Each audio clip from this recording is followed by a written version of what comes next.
The old adage is true, an ounce of prevention is worth a pound of cure. Want to take your knowledge beyond the narrated videos? Join us on Active Self-Protection Extra and subscribe for multiple videos every week to help you get better in your defensive skills. Hi everyone, this is John with today's Active Self-Protection lesson out of Milwaukee, Wisconsin. Here we're going to see an elderly woman who is going to be carjacked. And we're going to learn important lessons here about transitional spaces, about awareness, and about using the car that you have to escape from danger.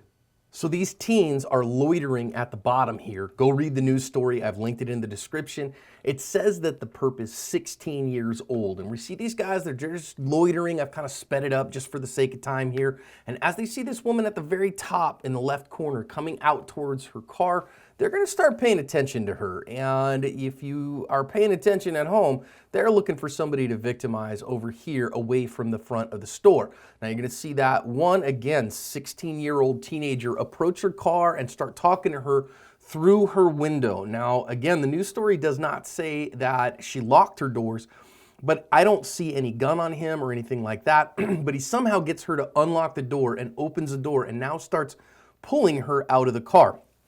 And she said she was pulled out of the car by her ankles. So she is trying to get away from him inside the car, and he is doing everything he can to pull her out of the car, and he is going to get her out of the car. You're going to see his accomplice grab something that he dropped there on the ground as they get her out and get him in. Now the car starts moving around a little bit, and she's on the ground actually next to the car right now. Now his accomplice is going to get in, and notice all the bystanders. Finally a bystander that is going to kind of get behind the car that was getting their groceries in the car a couple over as the woman who's being carjacked is screaming, "Hey, I need help, I need help, I need help," as people are coming by.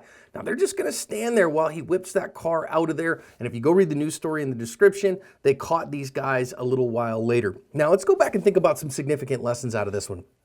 First of all, when you're in a parking lots are transitional spaces, and so you expect to see people coming and going, not people loitering. Someone who is loitering, you want to pay attention to, and that's exactly what we see here, as these guys are just loitering, looking for someone. Parking lots are places people come and go, not where they're loitering, so pay attention when you see somebody loitering. That's why you want to have awareness in these areas.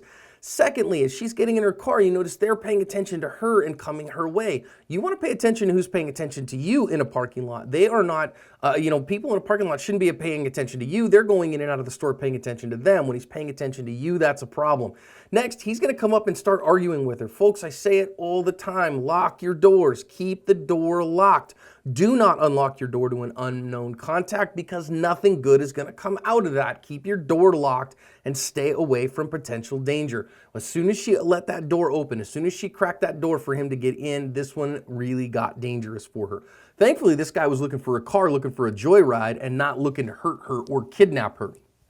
Because if he had been looking to do that, she'd have been in real trouble. Now you're going to see the accomplice come up, and I want to talk just a minute about the trailing accomplice, because you're not always facing one guy. About a third of the time in the narrated videos that we do, we see two or more that are involved in a crime. So always look for that trailing accomplice. Now they're going to drag her out. I mean, as an elderly lady, there's nothing she's going to do to physically resist these guys. Great reason to keep your tools on you here. But I also want to think about being a bystander in this instance. You see this person come by who is looking like, oh, what's going on? And the woman who's being carjacked is yelling, and this other person here, folks, get out of the danger zone. Either act to stop the crime or to get out of the problem of the crime, because otherwise you leave yourself in a place of victimization. They could have easily run her over with that car. They could have backed it up really hard and run into the bystander who was kind of standing around looking at what's going on. If you're not part of the solution, get the heck out of there, get to a very safe place and be a good witness. I think, of course, the best answer here would have been for this woman to have been armed, to have tools, to have awareness, to stay away from them, keep the doors locked. But in those instances, if things go down, get out of the danger zone if you can. Let's pay attention in transitional spaces, maintain our awareness, keep our doors locked if we can, and keep our tools on us to cover our asp.